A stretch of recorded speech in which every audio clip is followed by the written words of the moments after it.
I'm not sure. Sorry, you hear my dog giving Oh, his feedback right now. yeah, it looks like it's that district because Guyman's not on the schedule anymore. So Okay. Winston, who do you think's going to win Class 5A? Winston, who do you think's going to win? the Eisenhower Eagles. Yeah! What a good boy! This will just go in the blooper reel at the end or beginning of the video. West Side.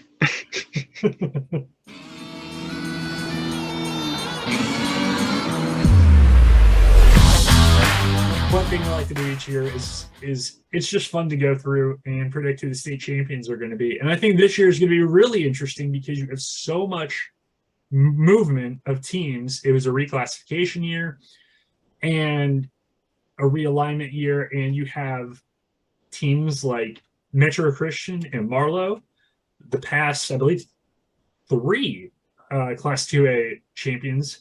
They're no longer in 2A. They are in 3A. You have Bixby, the umpteen-time state winner, holder of a state record win streak, no longer in Class 6A2. The whole, they're having a party in 6A2 now. Mom's gone, guys. Let's have a rager. That's essentially the feeling in Class 6A2, I feel like. We will get to all those classes. We're going to start from the bottom, work our way to the top. Laverne is state champion, and probably their best player from last season is back because he was just a freshman. And in terms of, Balco Forgan, I think he's still going to be really good, but I don't know. Laverne, Dewar, Ceiling, I feel like you always kind of have to add Shattuck in there just because it's Shattuck. And then Garber, I've been told, has just a massive team. Do you have anything else to add in terms of, what we might expect? You tell me that Laverne has their best player back. That's good enough for me for now. Yeah, no, and the Tigers were pretty pretty convincing in their state title win last year. Felix Teal is his name, the 5'9", 170-pound running back who is just lightning in a bottle.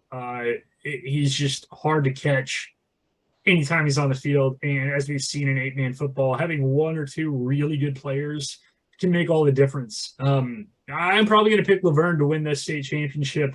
I think Dewar and Ceiling are going to be really good teams. Balco, I saw Balco last year, and Jordan McGowan is back. He's extremely good. But when you don't have Jaden Hall, that kid, I feel like made so much difference. A kid seriously built like, you would not look at him and think he plays for a team like Balco for you. I think it's going to be the Laverne Tigers. Let's see. Going to be very interesting because Tipton drops down and they have their top two running backs and their quarterback back. I think they're going to be a really interesting team to watch. Timberlake, defending state champions, rightfully so. No JJ Pippin, who was just one of the best players I saw last year, regardless of class. And in terms of where the contenders will, where the other contenders will come, Winoka's got a really good team coming back. I don't know. I think that, I think Tipton's going to have a really good chance with Prince Dway and Dakota Sheffield in the backfield. Obviously the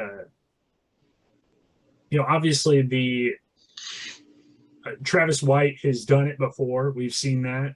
This program has done it before. And now that they're in Class C, they didn't have a bad time in Class B. They didn't win this championship, but they were very good. And, last time they were in Class C, they, won 3 state titles, I believe, and then lost in the semifinals. So that's a program that's probably back where it needs to be size-wise.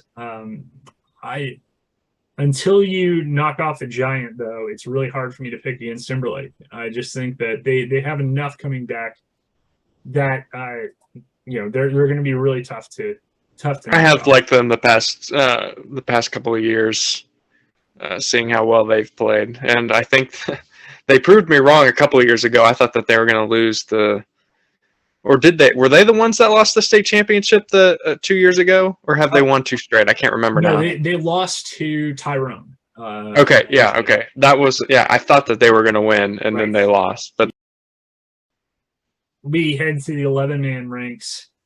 Class A, always an interesting one. And I say interesting just because you have clashes of styles. You have teams that can throw the ball around. You have teams that just like to run the ball all day, all night. I think that at the Class A level, I mean, Ringling is still smarting from a state title game loss that they really feel like should have been a win. Uh, Gore, I think, is going to be really good. Fairview, I think, is going to be really good. And then, I mean, Cashin, you don't have Ben Harmon anymore, but I think that Cashin is, I mean, they've got one of the best coaches in the state. You got one of the best programs in the state at that level. I'm a little shocked at, the fact that Cashin is, maybe lower in some polls than I expected. Same with Woodland. I feel like Woodland's going to be really good. Ringling brings back Carson Daniel. Kai Davis, the quarterback of Christian Heritage, is back. But I don't know. I think Fairview and probably Ringling are my teams that could be really good this year. What is your take on Class A? I know you get to watch a ton. I was going down the list of some of those top teams a little earlier today, and obviously you got to look at the usual suspects, Cashin, Ringling, and everything. And all I've seen is, well, they've lost like a ton of players. I think I saw that Ringling returns like 2 players on defense or something like that. Like, that's insane. So I was like, well, that'll probably hurt them a little bit, but through going through all those teams, all those top teams, Gore returns. It seems like for like the 3rd straight year returns all of their starters. So I'm just like, it seems like they finally outlasted all of those top teams, and they kind of surprised me a little bit. I thought, well, they play out on the east side of the state, but I think this could be Gore's year. I think that they are finally going to get it done. This is like kind of their last chance before that crop of starters that they've had for 3 years graduates. So I think Gore finally finds a way. Yeah, I didn't know if I wanted to buy in to Gore just because I feel like I've been I've been jilted by them so many times. But yeah, you look at Gunnar Dozier, Gabe Dozier, Garrett Toothit, as well as Jackson Dude. I mean, all of those guys are seniors. All of those guys, I mean, they've had really good careers. It just hasn't come with silverware. And I think this could be the year for the Gore Pirates. And in terms of guys who, what always is remarkable to me is when you get to this level and you see guys that are just absolutely massive, because you don't expect that at the small school level. And when you've got guys like Gage Stiegel at Burns Flat, who's a very big man. John Warren, Gage Stiegel, 6'5", 320. You just don't see that at the Class A level a whole lot. I think Thomas is actually also going to be a team to keep an eye on, even though they're not ranked according to some publications. But I think they're going to be pretty good. And don't sleep on Hominy. Hominy's got a really good player back in Jackson Woods. He's just a junior, and he'll do a little bit of everything that plays quarterback for them. At the end of the day, I think I'm taking Gore. Is that officially your pick for the state champ as well? Oh, nope. Sorry, I muted you. I apologize. There you go. Okay. Yeah, I think the Pirates are going to gore their way to a championship. Boo! I should have commuted. Class 2A is so intriguing to me because Oh my ever gosh. since it moved to a 32 team class, I think you and I have both agreed that this is arguably the most competitive class there is, just top to bottom. And one other topic that we didn't talk about in terms of talking points, because it will probably be the number one talking point next year, is a split is coming. And that's something that I forgot about, quite frankly. But In Class B as well. Yes, they're going to be splitting up the smaller classifications. We've seen this in other states. We've seen it in Class A in Oklahoma. And so this is going to be, for Class A, Class 2A, you're going to really see the last free-for-all, just rugby scrum of a title chase. And this has been one of our favorite classes to talk about each of the past 2 seasons, because each season it feels like there is a team that is just hungry, and that has, we saw for the past 2 years a team that we felt had maybe the best overall talent, but didn't get it done. And that was Beggs. And then the past 2 years, we have seen a team make it to the state title game, beating Beggs in the semifinals, and come up short in the state title game twice. So they're just as hungry, and that's Washington. If one of these teams does not win a state title this year, I will eat Baby Yoda here. I will eat Baby Yoda. Okay? He don't want to be eaten, but that's how confident I am. I also realize with the green screen effect, you can't see him half the time. He gonna go away. That's what's gonna happen. One of those teams is going to win a state championship hard stop. That is my bold prediction. It's not bold. That's my prediction for Class 2A, because here's the thing. Those teams were already insanely talented. Beggs, you talk about Red Martell, Chance Jordan, and then somehow they got better because they add in Knox Dyson, the quarterback who had been at Union. Washington brings back Cole Scott, brings back the quarterback, Major Cantrell. They bring back an excellent pass rusher, and somehow they got better because guess what? They end up adding Cooper Alexander, another one of the best tight ends in the entire state. Yeah, they bring back Cole Scott, who was just unbelievable at running back in the state title game. Hayden Milner, the defensive lineman, who is just an absolute beast on the defensive line. Nate Roberts, the tight end and defensive end, who's already getting Power 5 offers and is just a sophomore. And then you add in Cooper Alexander. It's wild. I really think one of those 2 teams is going to win it, and I think Washington. I think this is finally Washington's year. I like both of those teams. There are 2 teams, obviously, that I put down, but there's 2 other teams, that I'm keeping my eye on, because we talk about these 2 public schools, but we can't forget about those private schools. Victory Christian and Rejoice Christian up here in the Tulsa area. Victory Christian, they look like they might have been the best team going into the playoffs last year. They beat Beggs. I think they had 1 or 2 losses during regular season. I know they lost a tight one to Verdigris, which is a really good team in 3A. And then they just kind of fell flat there in the playoffs. It was kind of surprising, but from what I've read, they bring back a lot of talent. So they're going to be hungry to get back to where they were last year. And Rejoice Christian, they bring back nearly everybody from the team that they had last year. And I think that their blowout loss to Washington was a little bit of a fluke. I don't think that Washington was that much better than them. But their quarterback is back, Chance Wilson. He's also a sub 50-second guy in the 400.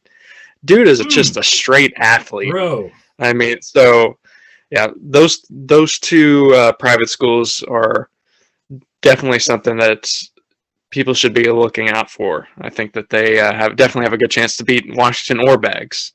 I think they absolutely have a chance. And a guy like you mentioned Chance Wilson. yes, he's going to the Division I level. Yes, it's just Montana State, but I think he has the potential to tear it up at the FCS level. I mean, that guy was so productive last year, nearly 3,000 yards, 40 touchdowns, also ran for 1,300 yards and 22 touch. That's absurd. 22 touchdowns on the ground, 40 touchdowns through the air. He's incredible. And I really think that Rejoice is going to be really good. Vian, I think, is going to be pretty darn good as well. Also, they play Washington, one of the earliest games of the season. Also, you can't forget about Millwood. They bring back a ton of talent, including Ricky Hunt Jr. And then one of the more interesting ones for me is Paul Huska, because they move up from class A. I am picking Washington. It's going to be really interesting to see who they play from the left side of the bracket if all things go according to how the brackets are played out because of district standings. But I mean, you have the potential of OCS, or perhaps I feel like people might be sleeping on Eufaula a little bit. I know that they lost Khalil Deer, but they have a really good quarterback who's back. And I don't know, it's going to be really interesting to see what happens. We talk about East-West split in so many of these other classifications. It's very East side dominated, it feels like, in Class 2A now. Yeah, it really does. And I know that I need to make a pick here, but gosh, it's just so hard to choose between those four teams because they all just have a legitimate shot. I know that last year and going into the playoffs, I picked Victory Christian, but since they let me down, yeah, it's tough between Washington and Beggs because it feels like they're both due. It absolutely feels like they have been snake bitten by like the biggest, nastiest snake there is. At the end of the day, only one can win. Who you got? Oh man, see, before this, I didn't know that the Union quarterback transferred to Beggs. Man, I feel like that's going to put him over the top. I'm going to go with Beggs. I think that we both picked Beggs last year. I think at the beginning of the season we did. I think you convinced me. I can't remember if you convinced me to pick Victory Christian. And I say convinced, like I made the choice myself, but like I let you kind of talk me into it before playoffs. But I don't know. It's going to be very interesting. We now go to Class 3A. Speaking of Lincoln Christian, a team that made it to the state title game last year. Max Brown had one of the best playoff runs we've seen from a quarterback. It was so good that it earned him a scholarship offer to the University of Florida, which he ended up taking. That was wild. You know what also is wild is having the first week of the season and having a rematch of the past two state championship games, because that's what we have. Lincoln Christian plays Holland Hall. Those are, again, we say it every year, and I'm not here to decide which is right, which is wrong. But the topic every year in Class 3A, especially, is going to be private versus public. These two teams, along with Metro Christian and Heritage Hall, are going to be, I think, among the top 5 or 6 teams in the state at this level. And Lincoln Christian going to Holland Hall. I know Holland Hall is losing some big talent from last year, but that would still be a massive win, confidence and momentum-wise, I feel like, for the Lincoln Christian Bulldogs if they pull off a win at Holland Hall in week 1. Yeah. And I think, obviously, since Verdigris is one of my teams, got to throw them in there. They are going to be. I was just touching on the private Dom for a second. But yeah, I mean, Verdigris is going to be very good this year. They returned 10 guys on offense, 9 guys on defense. Are you serious? And this is a team that beat Holland Hall. They were the only team to beat Holland Hall last year. Yeah, and they returned some of,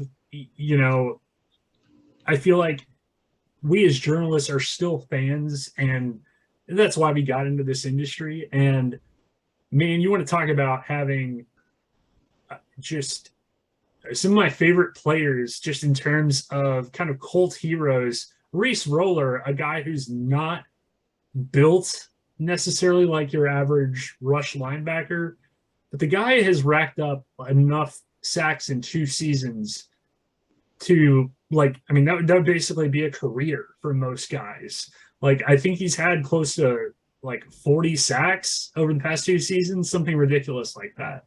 And then Dylan White, Yeah. Dalton Person, Caden Parnell, they have so many seniors coming back this year. You talk about teams being due. This feels like Verdigris is due. Yeah. Yeah.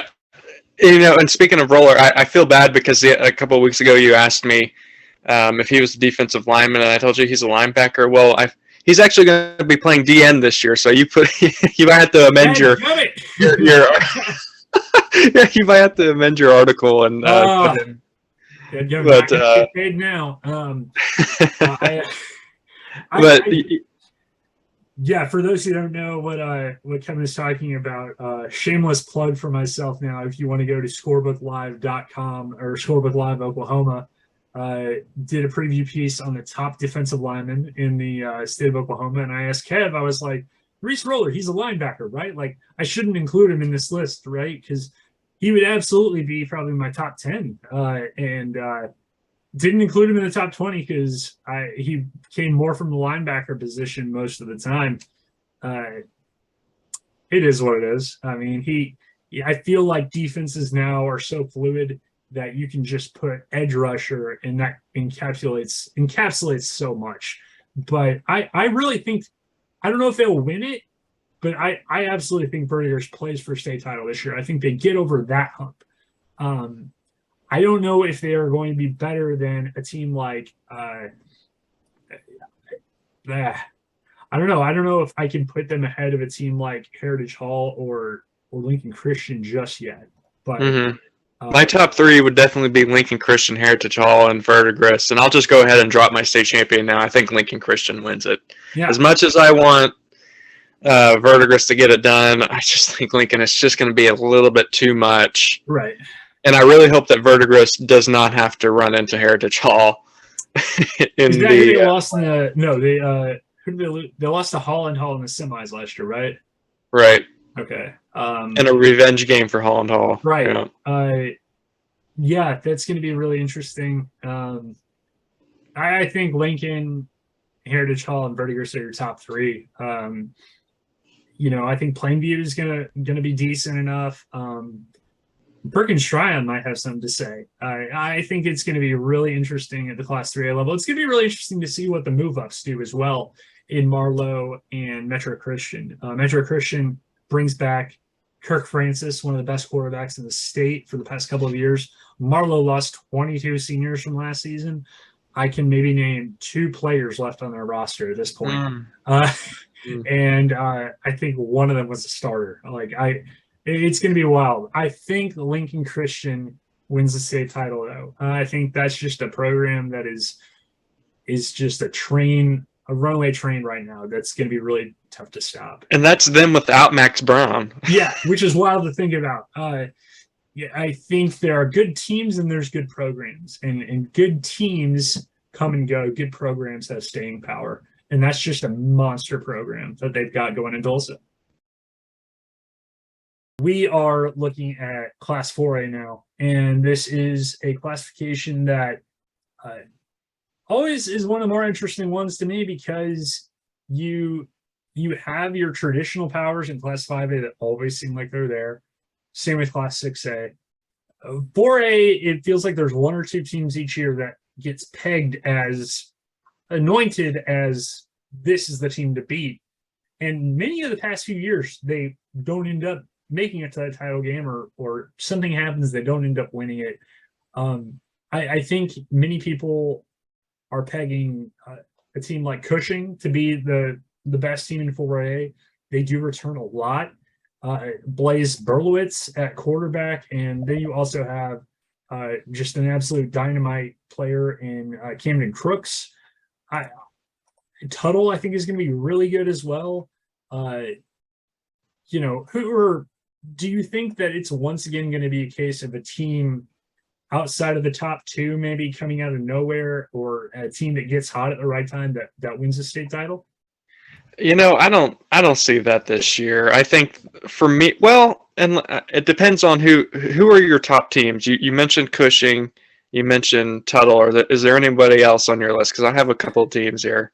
Well, I guess I would say Wagner, because I know that Wagner, I mean, again, a program that knows how to do They it. return a ton. They return They a return a ton. ton. By the way, didn't find this out till just recently, but Gabe Rodriguez, who returns, by the way, yes, little brother of Oklahoma State slash Detroit Lions linebacker Malcolm Rodriguez, another Rodriguez boy there in at Wagner. I think Poto is going to be really interesting. I don't know if Clinton, with you don't want to say that one player makes a program, but I mean, you lose Caden Powell, who basically just put on an absolute virtuoso performance in the state title game for Clinton. He's gone, and yet many publications still have them as the number one or number two team. Others have them, middle of the pack, or not middle of the pack, middle of the top 10 rather. I think Cushing, Wagner, and Poto really maybe Cushing, Poto, and Tuttle are my top three. Who are teams that you kind of have an eye on? I went through Cushing, Poto, and Wagner are my top three, and it's going to be. I mean, Poto. I saw that they returned their running back, and even more. I feel so underprepared because you're naming these guys from all over the state, and I don't know names. Right. I just know. I'm literally just going over all state teams from our buddy Michael Knight at Prep Red Zone. But I've also, these guys. What I think, as we mentioned before, having stud all state players is one thing, but teams that play as a unit, or teams that have an advantage in one specific area, like if you're a lot bigger than I don't know if that's as big a deal in Class 4A, but if you're a lot bigger on the offensive line than some teams, that can be a big deal. I think Hilldale is a team to keep an eye on. They bring back Evan Keefe, who one of the best two-way linemen that I have seen. You want to talk about a dude who just destroys guys at offensive line. He's a guy that will go play at the next level, and I feel like Hilldale's not a program that we talk a whole lot about, and I don't know. I think it could be a big year for the Hornets. I think they'll be good. I actually get to see them this year. They come to Claremore before district play, so I'll get to see a little bit of them. I think I would pick Cushing because I think they're going to be really good, but something tells me that Wagner is going to have something for them. I think I'm going to take Wagner, and I think Poto is another program, much like Wagner, that they've been kind of building towards this moment. They had the season where they won state, golly, almost 3 years ago now, but I feel like because they weren't playing for a state title the past two seasons, people kind of forgot about how good Poto can be. Mm. And, I think that's going to be really interesting. We obviously saw Tuttle play for a state title last year. And, they bring back Tyler Woodson. They bring back, Jake Tucker is one of the better linebackers in Class 4A. They're going to be really good. And they I'm actually probably going to see them in week 0 because Coach Farron Griffin didn't pull any punches, and he scheduled Cash's season opener was hosting Tuttle, and I was at a practice this summer, and this is right after dead week when players get back from vacation, and some of them you can tell if you've been at those, you can tell which one of them were still working out during 4th of July week, which ones weren't. And he basically shouted at his players, he's like, there's a reason why I freaking scheduled Tuttle week 1, man. Like, I want the challenge. And there's one thing that I really respect is a coach that goes out and finds tough non-district games, because that will toughen you up. And not only that, guess what? Non-district doesn't matter in the long run. Like, You can go 0-3, 0-4 in district and still win state. And Yeah. And that's why Verdigris in 3A is going to Beggs. yeah, He said that what they wanted to do was find a good opponent on the road. and So that's one of the best opponents you can find at that level at 2A is going to Beggs. But yeah, I want to believe in Cushing, but I feel like that's a program that was also on the cusp last year, and I'm not sure if I know that a year of seasoning helps. I think they have a chance. I'm going to take Wagner just because that's a program and a mindset that we have seen work before. yeah, I'm gonna go with Wagner as well. It was a toss up for me coming on between Cushing, Poto, and Wagner, but just because Wagner is so consistent, and this is their reload year. So I think Wagner's gonna get back there on top in 4A. All right, we both agree on Wagner. I don't know if we will agree on this one.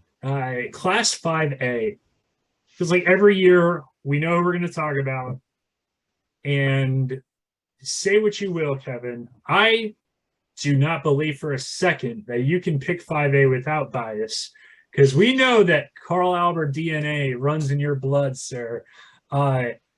And it's hilarious in many ways. And there are some programs that are like this, but it's hilarious to think of last year as a down year for the Titans when the only thing preventing them from playing for another state title was a close semifinal loss to eventual state champion College. Where they would have had the ball last, but they muffed the kickoff. Yes, yeah, it's with like a minute left. Yeah, that is a program that maybe doesn't have the same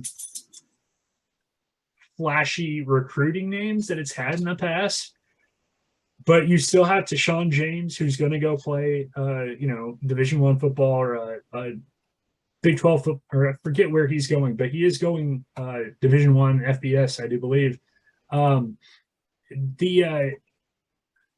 That's a program that, again, whoever is coaching it, I think that that's a program that you have to consider one of the contenders. And McAllister, despite bringing back Eric McCarty, despite bringing back Malachi Rice, while I was super impressed with Eric McCarty, it was all the other guys that really made that team tick. Key losses, I mean, you lost Cale Prater, you lost Chase Faber, one of the best linebackers, Leighton Bass, and then Trent Boatwright, their quarterback, was phenomenal when I watched him play. And you watched him play in the state title game. That's right. Yep. I don't know if McAllister has enough to get over the hump this year, which is difficult for me to say because I think they're going to be really good. But the team that I am really, really intrigued by is Bishop McGinnis. I knew it. I knew you were going to say that was what I was going to say too. You want to talk about a program that feels like they've been building for this moment. The Irish, Michael Taffy is a guy who I feel like everyone knows about, but until you see him play, you don't know how good he is, like really is. I would love to watch him play live because, I mean, while we have a lot of good players getting recruited this year by Big 12 teams, Mike Taffy is a guy who feels like he should be, more highly regarded in the recruiting ranks than he is. And, talk about a guy who can just absolutely be a workhorse. I mean, ran for I don't know how many yards last year. Came in from Millwood and was just easily one of the best running backs in the state last year. River Warren, their quarterback, is going to be a junior, and then Marcus James, who can do a little bit of everything. I really like Bishop McGinnis. I don't know if they can. I don't know. It's going to be really interesting to see if they can make it through the 5A playoffs this year. They lost kind of in stunning fashion last year in the playoffs, and I really do think that Bishop McGinnis could be really, really good. And then another thing we have to talk about in Class 5A, a lot more shakeup than we normally see in terms of teams moving up and moving down. The big ones, Dell City and Midwest City.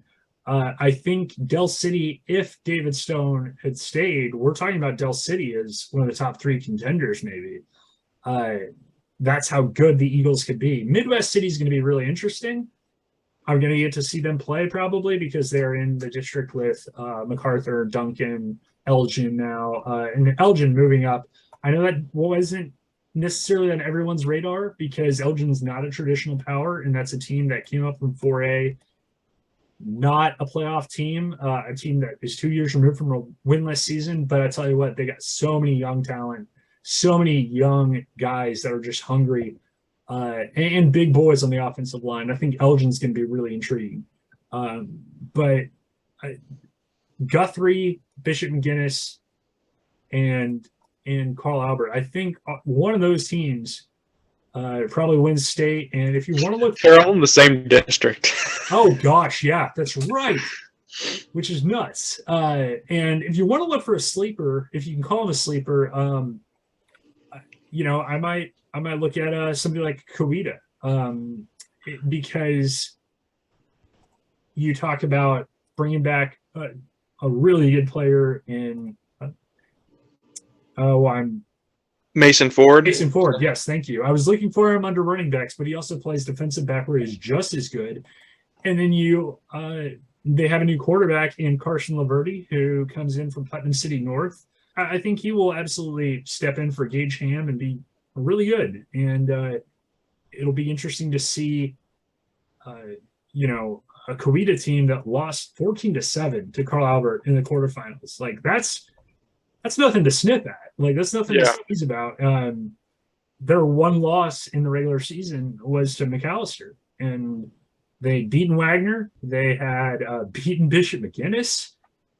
There's a lot to like there at Coweta. I think that's a team to keep an eye on. At the end of the day, I might regret this later. Maybe I'm just doing this for funsies. I'm going to pick McGuinness. I'm going to pick McGuinness to win state. Something in my head has been telling me that this is McGuinness's year. But man, that's tough. It's tough. Because we might see Carl Albert and Bishop McGuinness play again in the state. Which you and I are both fans of seeing new blood, and that would not be new blood at all because they played every year almost prior to last season. You know what? Since you picked McGuinness, I'm going to say that if we get them playing twice, I'll say McGuinness beats Carl Albert during the season. Carl Albert beats him in the state championship. I'll go with the Titans to get back on top in 5A. And honestly, my head wants me to pick Carl Albert, and my heart tells me to pick McGuinness. I just think it would be interesting to see somebody who, you talk about a program, McGuinness, that has really been, so close, so many years. Close, and man, went through it kind of last year where you talk about they start off the season 1-2. They have, I guess, 4 losses in the regular season. 3 of them came in overtime. And, they lost to Carl Albert by 1. They lose to Guthrie by 1. They absolutely roll Ardmore in the first round of the playoffs and just get crushed by Collinsville the next round. Like, that is a program that has kind of been through it and really gotten their tails kicked. Not so much on the scoreboard, but just kind of psychologically by Carl Albert. That is the program that has had their number. And eventually, I feel like you have to see the kid that has been bullied and picked on the playground finally step up and throw a punch. And I feel like the Irish could throw that punch this year. I think they're that good. All right, we head to 6A now. 6A Division 2. And when the cat is away, the mice will play.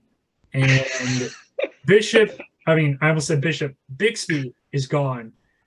And all God's children said hallelujah in Class 6A2 because finally, somebody else gets to win a trophy. And I think the consensus seems to be that Choctaw is the most talented team. Booker T is going to be really good. Stillwater is going to be really good. Deer Creek brings Deer back a lot. Creek's going to be really good yeah. too. I have a hard time picking against Choctaw. I think if anybody could beat him, it's probably Booker T. And Choctaw is going to face they're going to face Deer Creek in district, and I think that, you know, you talk about toughening yourself up. I mean, they start off the season at Del City, they play Edmond Santa Fe. I think that's going to be really interesting when they host Deer Creek October 7th. We're really going to get a taste of how good the Antlers are. I think by then we'll know how good Choctaw is, but I think we'll really find out how good Deer Creek is when those teams face off. Deer Creek, of course, loses Brett Pence, their quarterback, Jacob Sexton, who is now at OU, but they're going to be really good. And Grady Adamson is a little more unknown, but you know, he is going to be their quarterback, and he, you know, potential wise, even though he's just a sophomore, I think he's going to make a lot of big plays, because I have heard good things about him on the recruiting and camp circuit. I have a hard time picking against Choctaw, though. I think it's going to be Choctaw's year finally.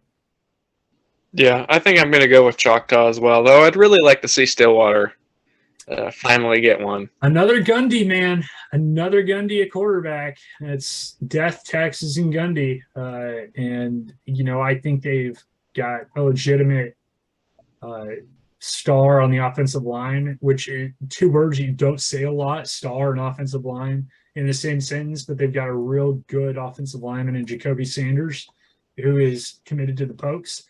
I think you're going to see Stillwater have a really good season, and maybe, I don't know if they're going to be as good as they were a couple of years ago when they had, you know, Quantrell Walker and, you know, were going undefeated with the exception of, you know, losing to Bixby. But I think Booker T is going to be extremely good with Lathan Boone back, as well as Micah Tees.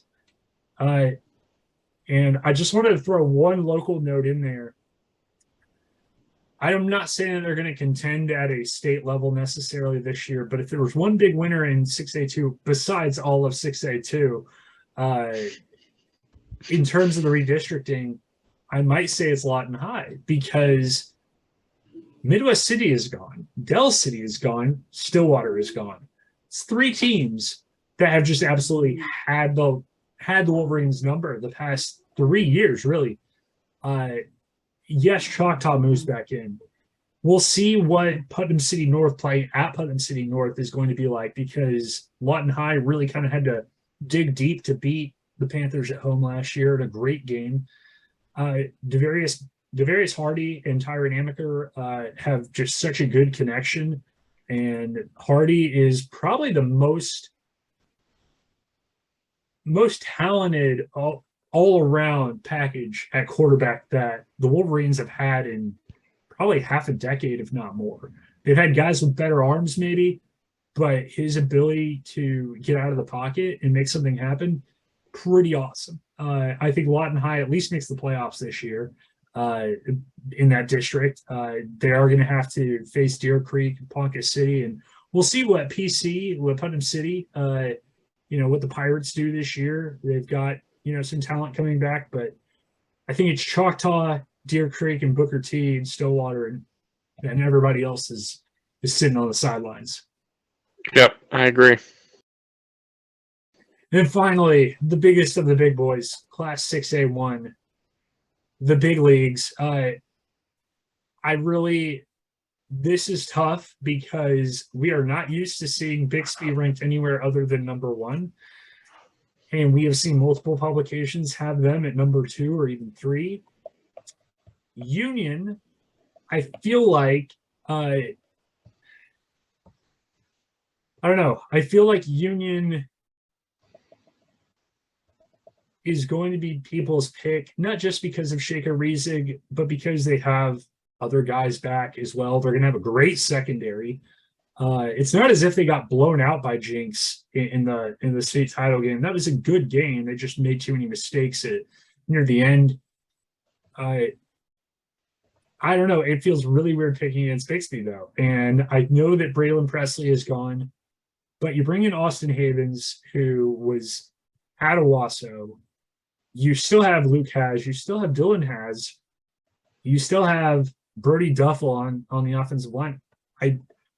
And last I checked, Lauren Montgomery is still their coach. So I don't know what I'm missing here, other than people think, well, you're moving up, so that's a struggle. They beat all of these teams. They beat Jinx the last 2 years, and Jinx won the 6A1 title. Unless you are saying that Braylon Presley and a couple other seniors were like the big, that was such a big loss.